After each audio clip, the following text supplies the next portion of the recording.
sean muy bienvenidos a nuestra primera edición del podcast. Yo soy Agustina Fredriksen del taller de periodismo, junto a mis compañeras Ana Rivera, Agustina Pérez. Y el día de hoy tenemos como invitado a Sebastián González, director de cine. Bueno, como para comenzar, ¿nos podría contar un poquito sobre usted? ¿Qué te puedo contar? ¿Qué te gustaría? Como de dónde es, qué le gusta hacer en sus tiempos libres. Yo soy de Santiago, Santiago cerca de Plaza de Gaña, una zona ahí donde está toda la vida, digamos, vive ahí. Desde chico fui mucho al cine, con mi papá íbamos mucho al Cinepolis de la Reina, que es un cine como bien icónico en el país, en verdad, donde pasan estas películas. Pasaban otras películas también chilenas, generalmente ahí están en pie de guerra, resistiendo. Y eso, no sé, tengo 35 años, estudié ingeniería comercial, trabajé también 3 años de eso y en el camino empecé a buscar lo que me gustaba y empecé a meterme en el mundo del cine. Claro, ahí hablando un poco, si usted estudió ingeniería comercial, claro, ¿cómo fue ese salto así hacia el cine que lo llevó ahí? Siempre estuve haciendo talleres desde que estaba en el colegio, me acuerdo, con mi mamá fuimos un par de veces a ese cine, incluso al Cinepolis de la Reina, que hacían unos talleres de apreciación, crítica cinematográfica, ¿sí? Ese fue como el primer contacto con estudiar, algo como así más, un poquito más serio, digamos, más allá de ver películas. Después, talleres en Balmaceda Arte Joven, que es un lugar que súper recomiendo, igual hace harto tiempo que fui para allá, que hacían talleres de producción de cortometraje o de guión, de teatro, de danza, de muchas cosas, que está en Estación Mapocho, en un centro cultural bien grande y muy accesible para todo el mundo. Se pagaba lucas, me acuerdo, uno pagaba lucas y estaba ahí en un taller como 6 meses y de repente traían a gente bien connotada dentro de su rubro. Una vez hicimos un taller con Sergio Freire, me acuerdo, fui compañero de Ignacio Socía, de Beno Espinosa también, que hoy día siguieron ahí haciendo stand-up, que también estudiaron otras cosas a todo esto. Uno era periodista, el otro había estudiado cine. Y así buscando siempre como cosas donde uno puede hacer talleres, ¿verdad? Después hice un diplomado de producción ejecutiva en la Universidad Católica mientras trabajaba y ahí empecé ya a trabajar en una productora, como que esa fue mi entrada como más formal, pero venía la verdad haciendo cortos y cosas grandes. Claro. ¿Y siempre le interesó como el mundo audiovisual o eso llegó como después de otra oportunidad? Se me empezó a interesar en enseñanza media. O sea, yo creo que diría como segundo o tercero medio, creo que me empecé como a plantear seriamente que estuve a punto de estudiar cine, pero no me atreví, no me dio miedo. Y claro, estoy ingeniería comercial. Pero igual uno llega, yo creo, como hay muchos caminos, hay muchas historias. En estas cosas, como si uno quiere perseguir, yo creo, el rubro más artístico, hay que buscar la manera de cada persona es una historia distinta y no sé, toman camino directo, otros se dan vuelta, otros se demoran poco, otros mucho, pero lo importante es como, yo creo, buscar lo que lo hace feliz a uno. Claro.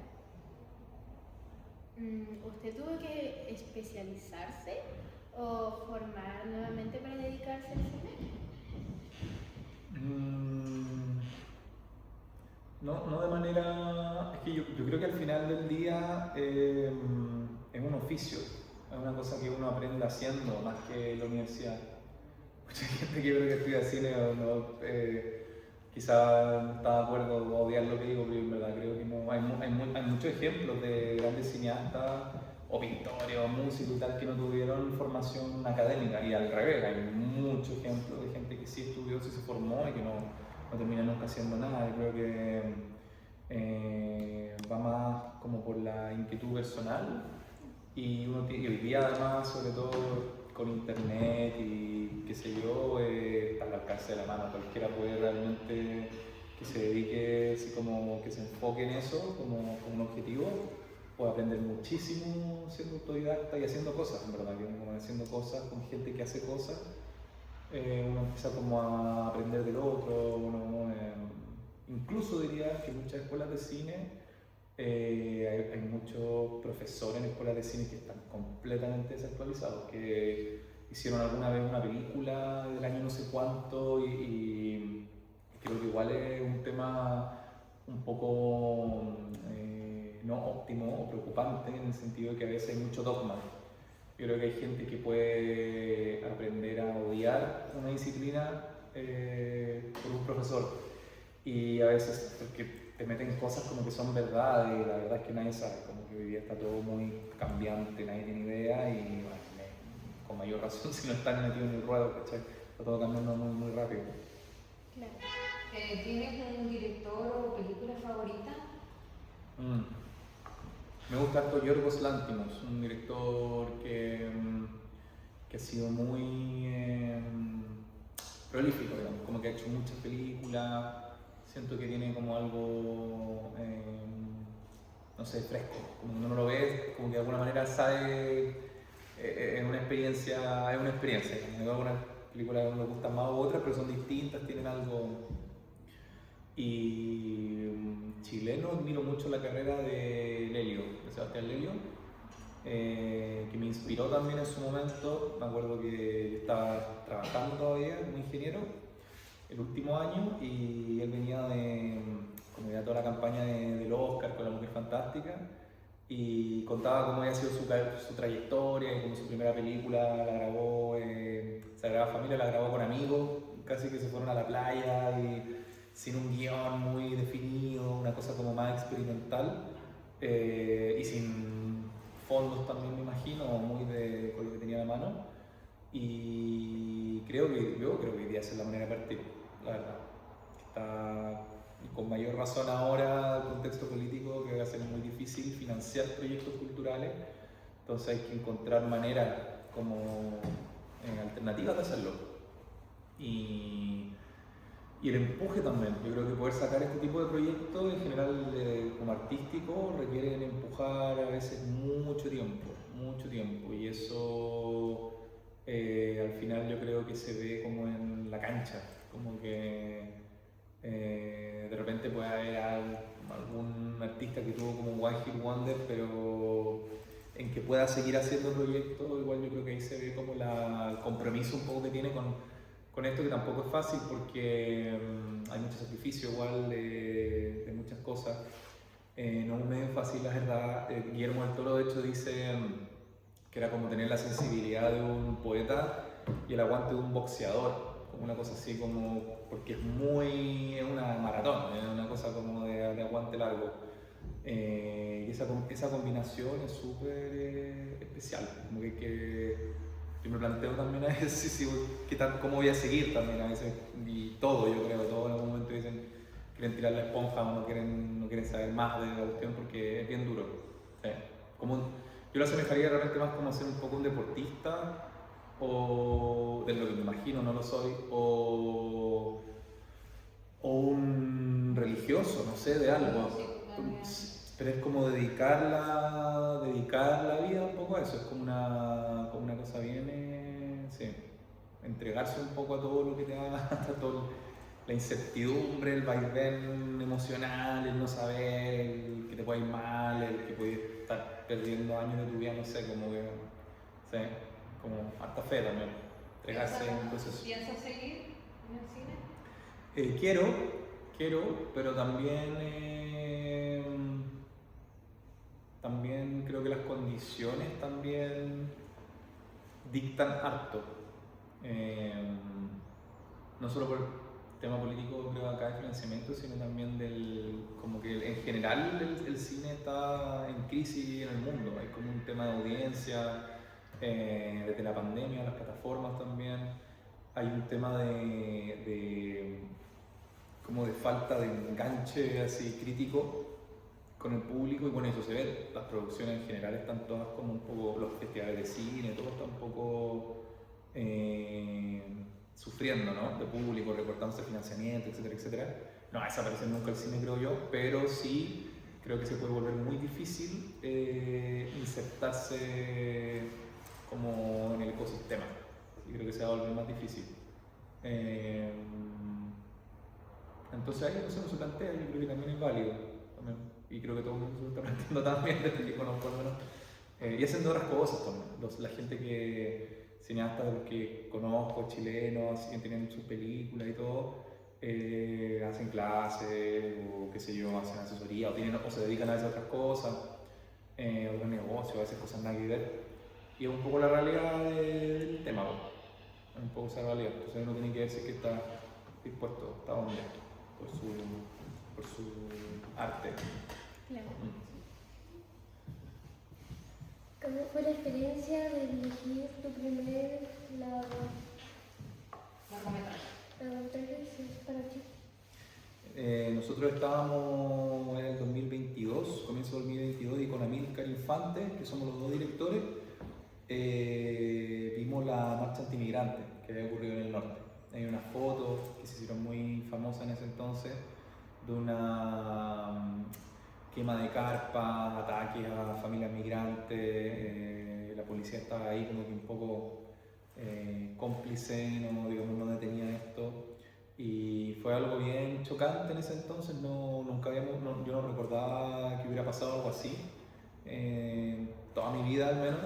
Y Amílcar tiene una historia bien cercana con Venezuela, con la migración. Él vivió en Venezuela, su mamá es venezolana, y con los equipos que teníamos a mano y algo que teníamos de otros proyectos que habíamos hecho, pero muy poco financiamiento, decidimos ir a grabar así súper improvisado. Nada, como después de un mes más o menos de contactarnos con gente y hacernos como un marco teórico, y fuimos, y fue un viaje, fue una cosa así muy exploratoria.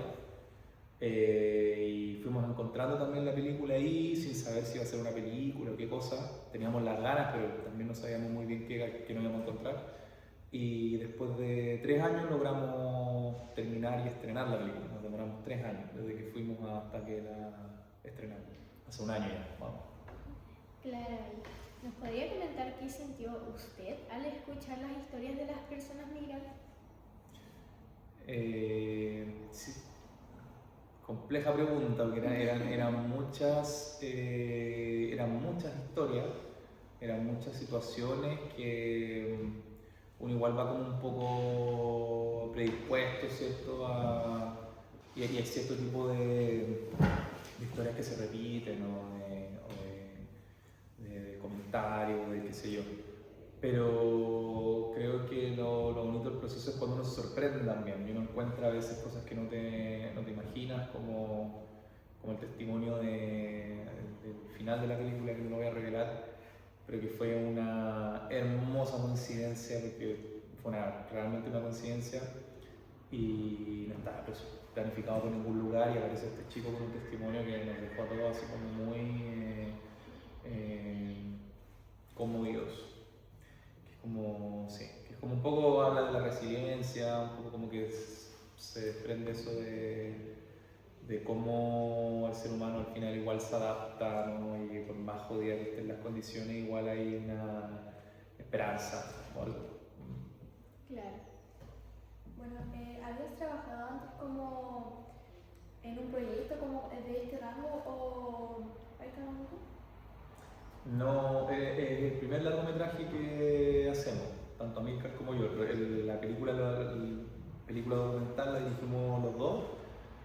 Y claro, antes yo había dirigido cortometrajes, y de otra manera mucho más planificada, mucho más con un guión, pensando en los planos, porque siempre fue en contextos de poco tiempo, pocos recursos, etc. Entonces muchos favores, muchas cosas así. Y claro, era otro la envergadura del proyecto, que igual un cortometraje también es un montón de trabajo y un montón de foco, intención, energía. Pero esto fue distinto porque nosotros fuimos a grabar en un momento con todo lo que estaba pasando, sin tener muy claro, siendo el primer documental también que hacíamos, tanto Milton como yo, y después el desafío fue encontrar la película después de haberla grabado, entonces fue como otra vuelta, y eso es muy complejo, pero otro proceso, al final hay muchos procesos creativos, hay gente que trabaja de todas las maneras, y creo que es interesante conocerlas también, y uno como que se pone a prueba y también descubre qué cosa le funciona mejor, qué cosa no, como que uno encuentra su propio método al final, creo yo. Claro, y contando un poco de cómo fue el proceso, de todo esto. En algún momento, lo que nos comentaba también, dudó si iba a terminar, a lograr finalizarlo. Sí, hasta el final. Hasta el final, porque nosotros hicimos todo el rodaje, la producción que se llama de la película, muy independiente, con nuestro equipo, con nuestros fondos también, que eran muy limitados. Y luego el proceso fue de posicionar la película, que es básicamente postular a industrias, espacios donde uno va con una idea de película o con algo grabado, por ejemplo, y que ayuda para poder terminar la película, en fin, y todo eso se llama industria. Entonces los festivales de cine, los más grandes, que tienen como más tiempo, qué sé yo, generalmente tienen esos espacios de industria, entonces uno postula a esos espacios y ya quedar en esos espacios es súper difícil. Es súper fácil pasar bajo la marea, así como dentro de cientos de proyectos, muchos proyectos también se pierden en ese proceso, entonces nuestro rollo era avanzar hasta que en algún momento alguien nos iba a tomar, alguien nos iba a mirar.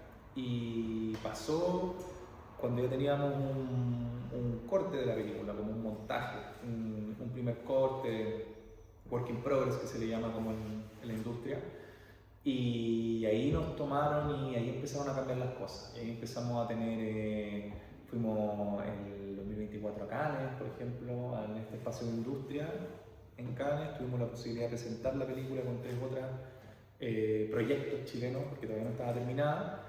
Pero no estaba terminada, le faltaban un montón de cosas y la idea era buscar financiamiento para terminarla.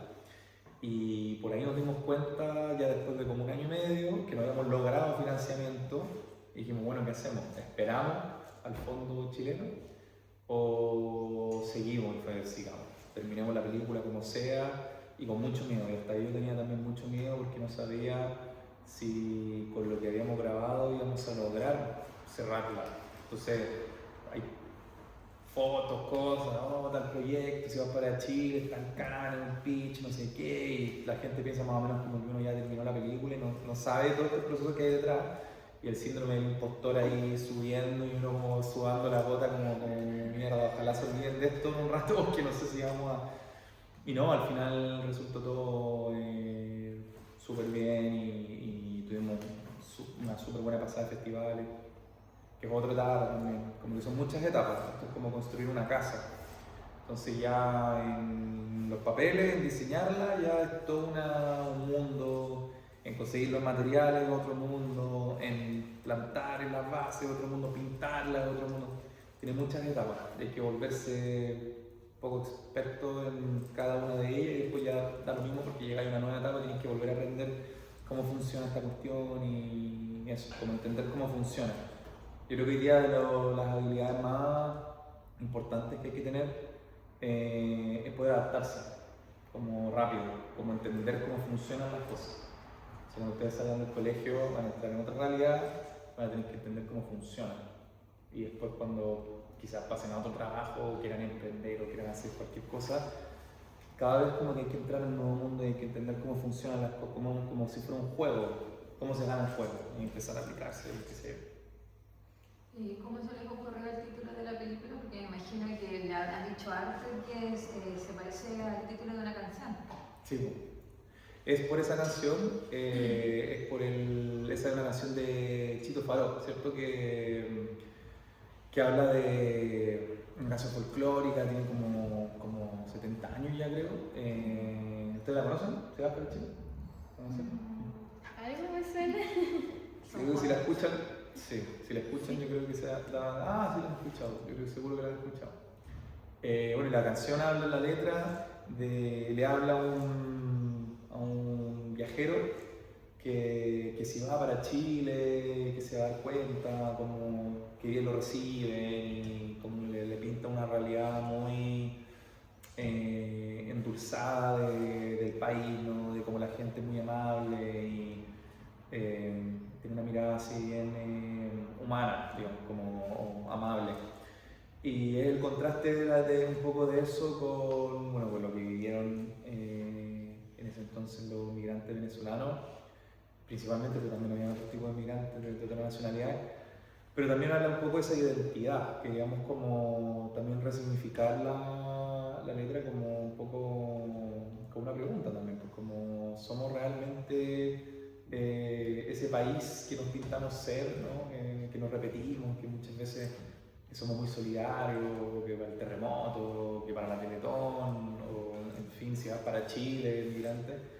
¿Y qué pasa realmente, ¿no? Como, cuál es ese choque entre expectativa y realidad? Pero también de una forma como ojalá fuera así, porque la canción yo me encuentro muy, muy linda y también como una manera de resignificar esa canción y sacarla como de ese espacio tan folclórico que tiene y poder darle como otro sentido también. Claro. Agus, ¿te gustaría ayudarnos con la pregunta 2? Sabemos que estudiaste ingeniería comercial. ¿Cómo fue ese salto hacia el cine? 12. Perdón. ¿Crees que esta historia solo podría contarse desde documental? ¿Por qué? No, yo creo que se puede desde cualquier lugar, pero cada obra, yo siento que más que contar una historia, yo siento que de repente hay como un foco así muy fuerte como en la historia, ¿no? Como cuando uno también quiere hacer una película, tiene una idea y se la presenta a la otra persona, y siempre es como de la historia, y yo creo que no importa tanto la historia. Yo creo que tiene más que ver como con el subtexto un poco, como qué es lo que uno quiere decir a través de esto, ¿ya? Y yo creo que lo que nosotros intentamos con esta película es hablar de la condición humana un poco, hablar de la migración, pero más allá de lo que pasó en el norte, de algo que viene pasando hace mucho tiempo, de que el humano es humano, digamos, o esa es la intención, más allá de si alguien la toma o no, lo entiende o no, pero y se encuentra eso también. Yo creo que uno parte con una idea de una historia, pero pueden pasar cosas entre medio y uno al final termina encontrando la película en el montarla, en el editarla, en verla también. De repente uno tiene una idea y cree que está genial y después lo ve y wow, no funciona. Yo creo que más que una historia es como la capacidad de querer crear algo y de querer decir algo honesto en eso. Y uno también va cambiando. Entonces, cuando uno se demora años en un proceso de hacer algo, probablemente también pasan cosas y al final uno también tiene otras inquietudes y tus preguntas o las cosas que tú querías transmitir de repente son distintas a las con las que partiste o se complementan. Entonces lo único que puede hacer, creo uno, más que decir, tengo una tremenda historia que porque hoy día está de moda, no sé, mira, este es un chico que conoce a otra chica a través de una aplicación de inteligencia artificial y al final se dan cuenta que no sé qué es un Terian, por decirte, porque hoy día está eso de moda. Eso para mí no. Puede ser una tremenda película, pero no tiene que ver con la historia, tiene que ver con lo que tú quieras contar y no va a tener que ver con la inteligencia artificial, ni con el Terian, ni con nada de eso, va a tener que ver con otra cosa, que ahí es donde está la chispa, digamos, la magia que le pueda meter el artista, ¿cachai? La persona, el equipo que está detrás. Bueno, por lo que nos contaba, ¿tuvieron dificultades o inconvenientes durante las grabaciones? Sí, fue súper duro el rodaje, fue súper rudo. Bueno, partiendo cuando recién partimos yo estaba con un hombro medio lesionado. Me había dislocado hace nada, como una semana antes de partir el hombro. Entonces ahí había una dificultad importante en mover cosas, en acarrear, lo que de repente también me cansaba más, qué sé yo. Otras dificultades, bueno, la plata, que andábamos también así con muy pocos recursos, tratando de venderlo un montón. Entonces también ahí el equipo era muy chico, por lo mismo, entonces teníamos que ser todos de todo un poco y todo el día, porque también estábamos como sin saber qué podía pasar, dónde, cómo, entonces al final como que era como, bueno, tratábamos de hacernos una planificación cada día, pero en verdad era salir a cazar, era salir a primera hora hasta la tarde, noche, todo lo que pudiéramos agarrar, absorber, hoy me contestó tal persona, dice que podemos ir a verlo, ya terminamos de grabar acá, pues vamos para allá. Entonces, eso sostenido por 5 semanas generó un desgaste así fuerte. En un momento se nos perdió un trípode, casi perdimos el dron un par de veces porque hay harto viento y las zonas así no tienen mucha cobertura, qué sé yo. ¿Tú dijiste durante el rodaje? Sí. Eso diría yo, y bueno, y de repente el acceso a algunos lugares igual era complejo, porque eran lugares como que nada, pues lugares peludos, igual lugares duros que había que entrar con gente que trabajaba en las tomas, en las comunidades, conocerlo, un poco también como tantear el terreno, porque uno también no sabe muy bien dónde se metía. Frío, realmente en las mañanas muy heladas, en Colchanes de noche y de mañana hacía mucho frío, pero que se parten los labios, las manos, qué sé yo, cosas así. Se nos paró un auto también, me acuerdo, varias veces, porque Colchanes tiene mucha altura, está como a 4.000 metros más o menos. Entonces era diésel esta camioneta y se chupaba a veces, como que se pedía, yo no manejaba tanto, entonces también de repente ahí teníamos un tema con la camioneta que andábamos y no sé, muy bien, rayamos la camioneta, pasó piola, menos mal no nos cobran. Así un montón de anécdotas. Claro, y ahí ya como para ir ya finalizando esto, ¿usted imaginó en algún momento que llegaría a este punto así de ir viajando, mostrando su trabajo en distintas partes? Sí, yo creo que uno siempre lo imagina. Por algo lo hace también.